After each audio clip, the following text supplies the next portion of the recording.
All right, a short warm-up here with a little tape diagram. We haven't done tape diagrams much this year.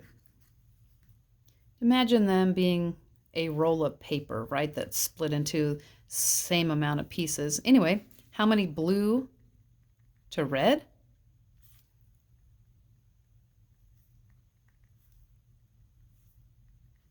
It's just that easy, right? All right, example 2. We've got to go to the aquarium. We're not going to the aquarium, but let's pretend we're going to the aquarium, and we need 2 chaperones for every 15 students. Okay, how many total is that? 17 total. Okay. If the school purchased 85 tickets, how many of each of these are there? So we could do it like we've been doing with a table or with the ratios written this way. But let's try a third way. What's this called? Well, trick's on you. This is a triple line diagram, right? Chaperones, students, total. And we know, boop, boop, boop, that if there are 2 chaperones and 15 students, that means we have 17 total. Okay?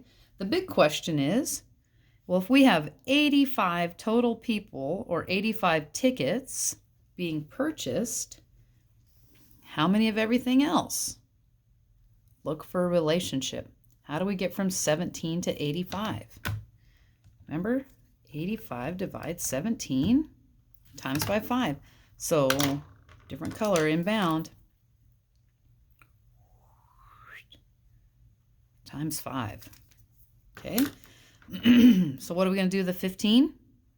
Same thing. Oh, I don't know what that is off the top of my head. But I do know 2 times 5 is 10. So how many chaperones will there be? 10. I mean, the school's going to need 10 of those. But I can do 15 times 5. 75. That's a lot of students. So we're going to take 75 students, 10 chaperones to the aquarium, right? Again, when a question asks you to draw out what you're thinking or draw out the problem, you don't have to draw 85 tickets and then place them with 75 small people and 10 large people, right? You don't have to draw out little tiny people and then bigger people, right? That's not necessary. This is what we mean by kind of represent it visually, is something like this. All right, let's try another one.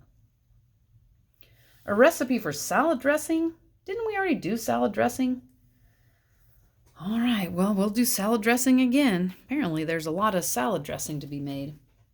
A recipe for salad dressing calls for 4 parts of oil to 3 parts of vinegar.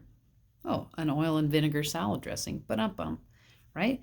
And that will make how much dressing? 7 pieces of dressing. Again, this column here is a big hint, okay? That's a huge hint.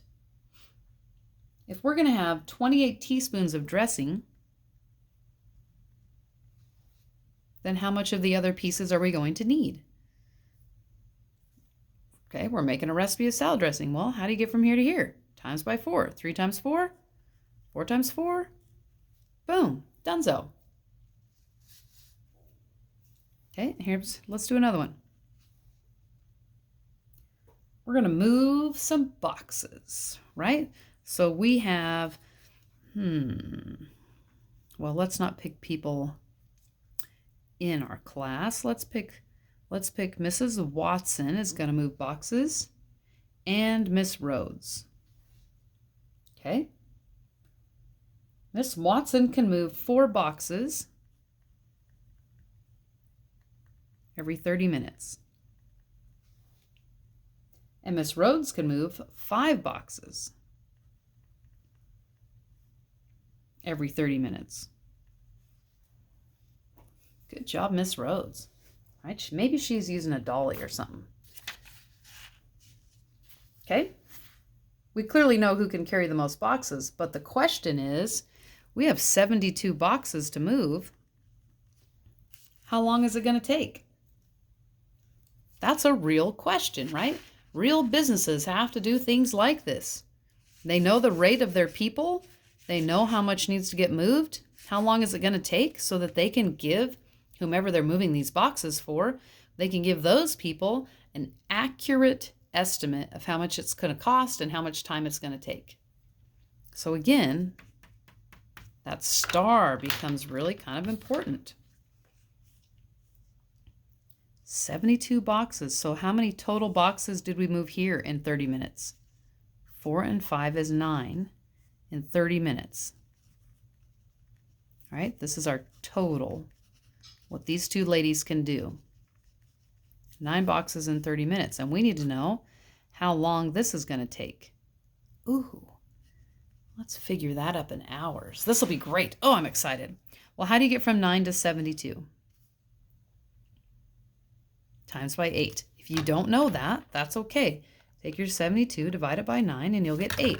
So we've got to multiply by 8. Okay? Well, what's 30 minutes times 8? 240 minutes. But this isn't that. Right? Different units. So we've got to figure out how many minutes are in an hour. How many minutes are an hour?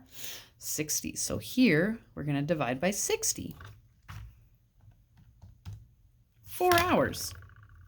Now, you could tell your person, it's going to take about 4 hours for those ladies to move those 72 boxes, right? Application of real world stuff.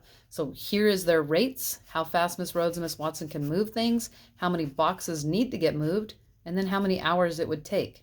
Little bits of math and organizing your thoughts. Don't keep it all in your head. Get it out here on paper. Okay, good luck.